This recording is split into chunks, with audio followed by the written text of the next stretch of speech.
Hello, viewers. We are going to have a discussion on the most burning topic of 2024 parliamentary election, where a debate is already pervading from top to bottom the Modi guarantee versus Rahul's guarantee.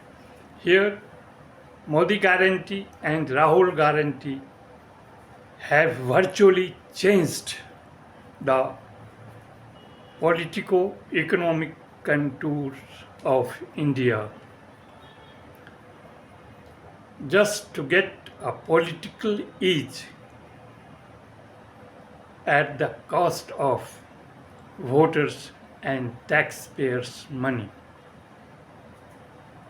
Here, voters are taxpayers, voters are producers, voters are consumers, voters are investors, and all these are taxpayers.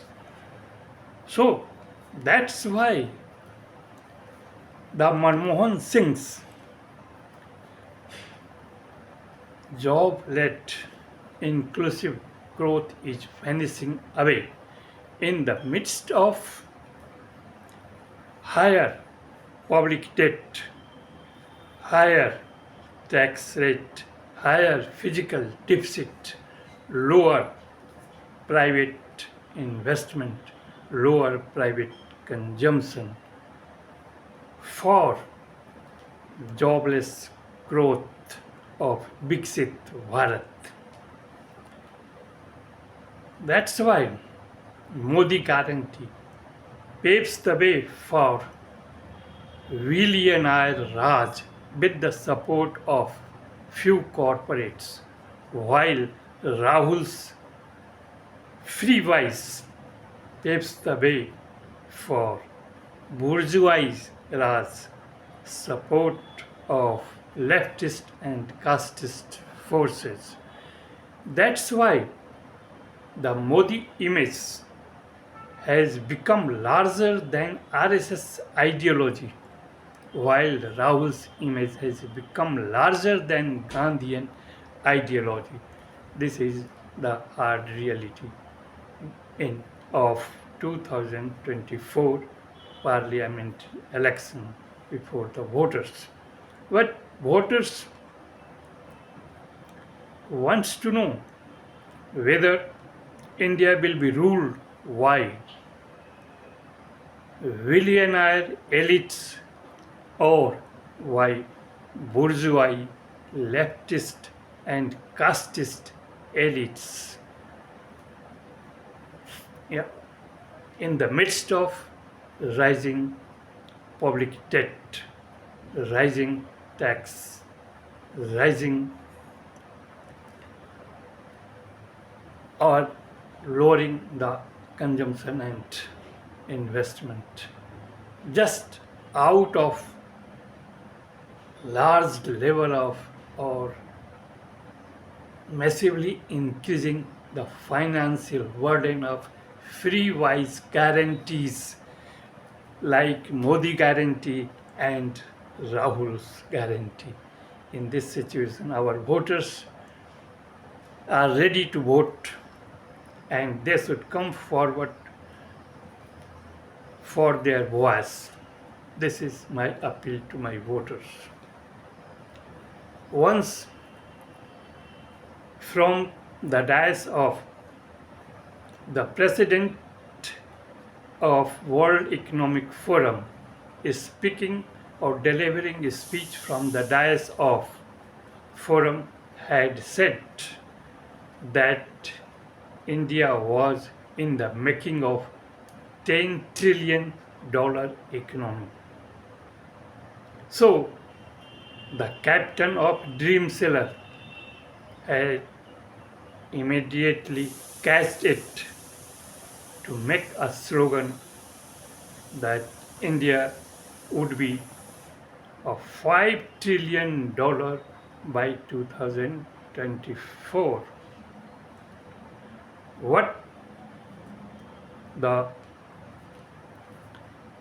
Viksit Bharat truth is that 81 crore population of India have become poorer, which is almost more than double of the Manmohan Singh's poorer numbers of 36 crores. This is the hard reality. In Viksit Bharat, we see that 1% of top have had acquired or amassed 40% of India's wealth, while leaving only 3% for of Indian wealth for bottom 55% population. When we pay attention towards the contribution of or in the contribution of tax collection, we see that 50% population contribute above than 65% of the taxes collected, while top 10% contributes only 3% of the total tax collection. Certainly, the per capita income of India has increased massively up to 37% of Viksit Bharat, but at the same time or simultaneously, the debt or public debt burden has increased by 300% from rupees 50 lakh crores, 55 lakh crores to rupees 160 lakh crores by December 2023. This is the hard reality where wage rate has virtually declined by 5% in the midst of rising financial burden of Freebies guarantee of our voters. This is the situation. So the growth manic India or Viksit Bharat says that the GDP growth rate has remained around 6.5%, not 8% as has been represented by Government of India and the International Monetary Fund meetings where IMF had to say that this is India's vision, not International Monetary Fund vision on GDP growth rate of 8%. In this situation, we see that when we pay attention towards the 5 southern states, then we see that the GSDP growth rate has remained above to 7% out of better human capital as well as better technology. While on the other hand, the northern Indian states except Maharashtra, Gujarat, Punjab and Delhi, the GSDP of northern India has remained hardly around 4% out of poor technology, poor human capital in the midst of poverty and free-wise guarantees. This is the hard reality. Here, the out of financial burden or increasing financial burden of free-wise guarantees, the physical deficit is going to increase above to 9%, while public debt above to 300%, as we had seen earlier. So, the before voters is that they understand, they know, or they are fully aware of the opportunity cost or trade offs between free wise financial burden and sustainable regular income through regular jobs to lead a respectful, independent life, to be a productive asset of the nation by increasing national capacity utilization beyond 90% from existing 65%.